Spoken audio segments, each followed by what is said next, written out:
Welcome back to another episode. Just kidding. Okay. Welcome. Alrighty. Are you blue? Am I blue? You are blue. Okay, Okay. we're good. Are you blue? I'm blue. That's the weirdest song Gosh, ever. it's the weirdest song. Yeah. And I was in a sorority in college, and we had a stupid song that went to it because we were A song Zeta. or a dance? Oh, you No, had we, a song. We made a song Gotcha. to that rhythm because we were Why Zeta don't you and our sing it? color was blue. Oh, you want Want it? to sing it Okay. right there? No, I'm not kidding. It's really not good. It's really terrible. And I was like, why are we doing this? Why do sororities? That's one of those songs that were, I don't think I ever knew any of the words No, you other just- than blue. I'm blue, ba ba dee da da ba, dee Da da da dee dee da da da. Ba-da-dee-da-da-da. I don't actually think there are words now. Actually, There I are. think you're right. It's just ba da dee da ba dies. Ba-da-da-ba-la-bla-bla-bla. Oh, that's like how Wesley talks, It's actually. it's Wesley language. Yeah, yeah, it is. Blah-blah-blah-blah. Blah, blah, blah, blah. What's this? Blah-blah-blah. You're like, yeah. Yeah, okay, shirt. Okay, oh, yeah. Red sock on hand? Got it. All right, let's jump in. All right. Hey guys, welcome back to another episode of Lemon Cake. Today we are going to be doing the first of a 4-part series. So we had talked a lot about some of the different questions we get asked about, or as parents of kids with medical diagnoses and disabilities and all of that. Yep. So we've kind of come up with 20 questions, but today we're going to be giving 5 to you and answering them here and there based on our experiences. And so we're just going to dive right in. So Let's do it. question number 1 that we get asked often is, what caused your child's condition? Well, Kinnon's condition, her diagnosis is glycogen storage disease 1A. So with it being a genetic disorder, I would say genetics caused that. There is still a lot of research into what actually happened genetically to get to this point, and Right. I don't know if we'll ever have an absolute answer there, but what we do know is that there's an enzyme in her liver that does not turn glucose into glycogen, so it stores in her liver. This one enzyme does not work. It is present, but it is not turned on. Wild. Right. So somewhere along the lines, this same enzyme, map pattern, I should learn the language a little bit better, but that same enzyme in Blake and that same enzyme in me did not cooperate, and then this is what happened. Crazy. Yeah, isn't that nuts? That is nuts. I think what's cool about answering that question, though, is that what causes a condition, sometimes you do not have an answer for. And it's very eye-opening to realize that it all, in this situation, boils down to one enzyme. That is, yeah, that's crazy. Yeah. And I think the struggle sometimes is a lot of people with kids with these diagnoses, they don't know. Yeah. I mean, Kai is kind of a mystery. We've done all the genetic testing and I have no idea why or what caused it. So it's crazy. It is crazy. Number 2, how do you manage your child's care? Wine? No. Just kidding. I mean, sometimes. But I feel like, I'm able to manage it. We've talked about it before on this show with my community. Mm-hmm. I have a lot of support from my family and my friends and my husband. And so I'm able to manage it that way. We've also talked recently about prioritizing. I've had to really prioritize his needs before everything else. And whether that's like, I need to sit down and take 30 minutes to go through all the MyChart messages, schedule XYZ appointments, call whoever I need to as far as his caseworker goes with his Medicaid, like doing all of the, it almost feels like homework to make sure things are best organized, and or taking time to like research different therapies and things like that for him. Does it ever feel overwhelming? 100%. Yeah, it's very overwhelming. It's a lot. It's a full-time job that you don't get paid for, that actually you have to pay for a lot of the times. Yeah, we'll come back to that one, I think, in another episode, because that's something that's a really big one, but that's a question that's a little too big to answer in this section. Really, yeah. Like, how hold to care tight. for your kid, we could go on and on for that, too. Yeah. So, Yeah. we'll move on to number 3 here. How do you cope with the challenges of caring for a medically complex child? Well, we always come back to number one, faith. There's nothing, and just so you guys know, you don't have to agree with what we say, but you need to know where we stand on things, Right. because otherwise you won't know where we're coming from, and you won't have a lens in which to see that through.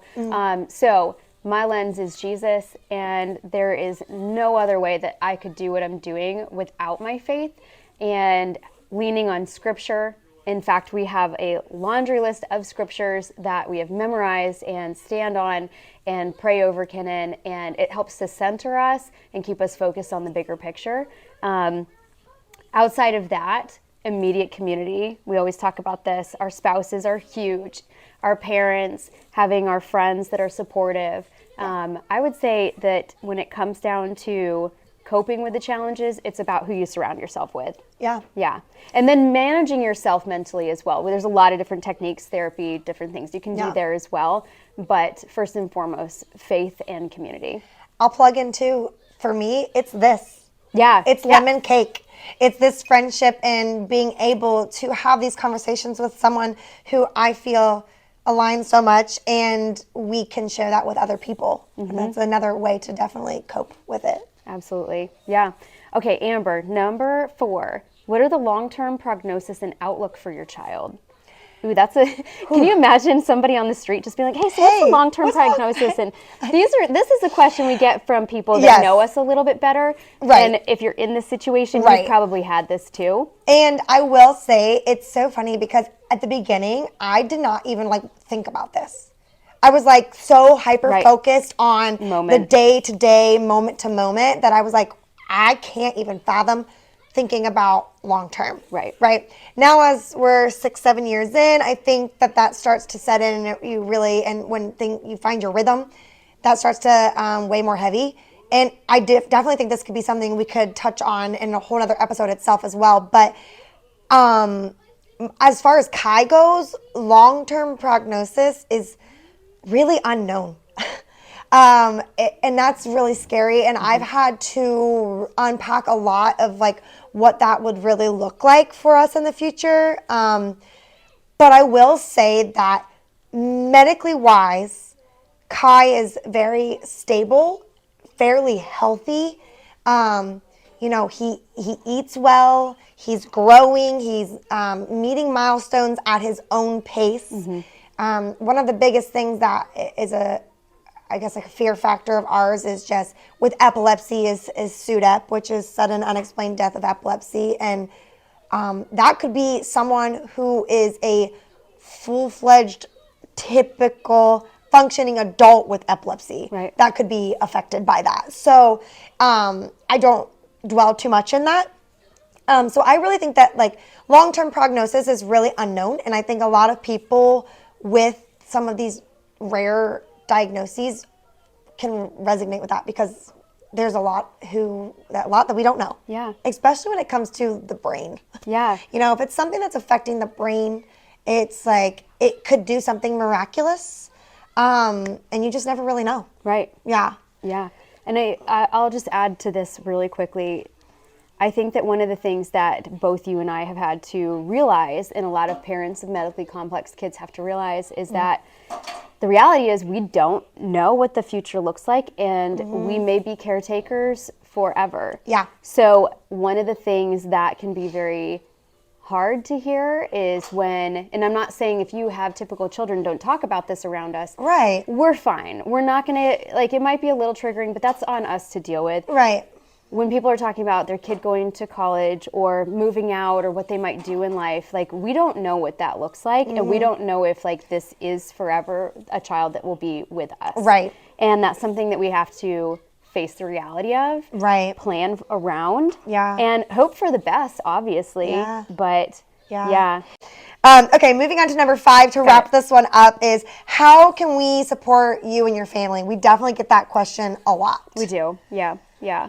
And I appreciate the question. I don't know. Here's one of the things I think from my perspective is I don't know how much you are asking to help with. Right. So I'm going to start off probably saying, oh, nothing. Right. Or, something very small.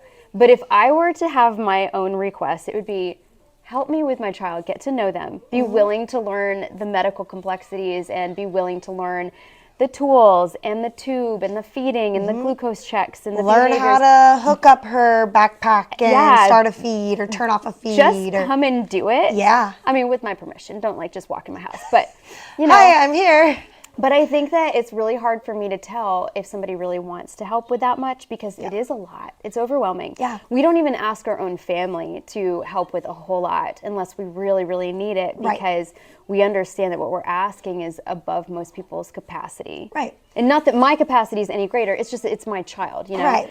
And I feel Yeah. like people come to things like meals or gift cards, and it's not that those things wouldn't be appreciated because they 100% are. And especially in the thick of it, yes. Yeah. You know, and if you know that, like in our situations, we have younger kids who may be at home still or with a grandparent or Yeah, take a a little. sitter, like, yeah, go maybe give them a meal or take them out on a play date or, Yeah, you know, yeah. something like that. But this happened to us just over the holidays. Sometimes I think you don't want to, we never want to ask. And sometimes you just got to do. Yeah. And Yeah. we're not, and usually I'm going to be like, oh, absolutely. Like, thank you. Like, I will take the help. But I'm never going to be the one like, actually, can you show up next Tuesday Right. at 9? You know what I mean? Yeah. And it's just like, I almost feel guilty for asking because we all have a lot on our plates. We all have busy schedules.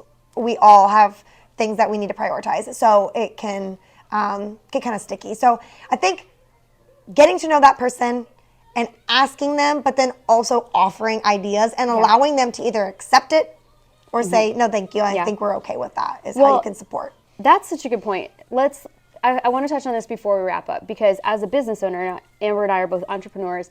I work with a lot of people, and one of my favorite things is when people come to me with a solution already in hand. If you come to me and you're like, what do I do about? I'm like, oh gosh, I have so much already on my mind, and now I need to solve. I don't want to problem make too. another decision. Right. I don't, and I do this even with Blake in the house. Like he'll be like, "Hey, what's your plan for this?" And I'm like, "I need you to come up with a solution for that right now." Right. So coming to us with solutions already or ideas, and then we can yay or nay it. Right. Is really helpful. Or even honestly checking in. How are you doing? Sending a card. How can I pray for yeah, you? How can I pray for you? Things like that are actually really nice if you can't No. be there to like help with the kid. Right. Yeah. I know some people get like triggered by like, how can I pray for you? But I'm like, why? I don't know. Like, I feel like maybe they're in the thick of it and needing more support. But like on the day in, day out, I'm like, if someone asked me that, I'm like, they took the time to think about me Right. and want to pray for me and my child. Like, absolutely. So, Yeah. So we're going to leave you with that. Those are the first 5, part 1 of out of 4. And we'll come back with you in the future with some more of these questions. So thanks so much for joining us. Bye.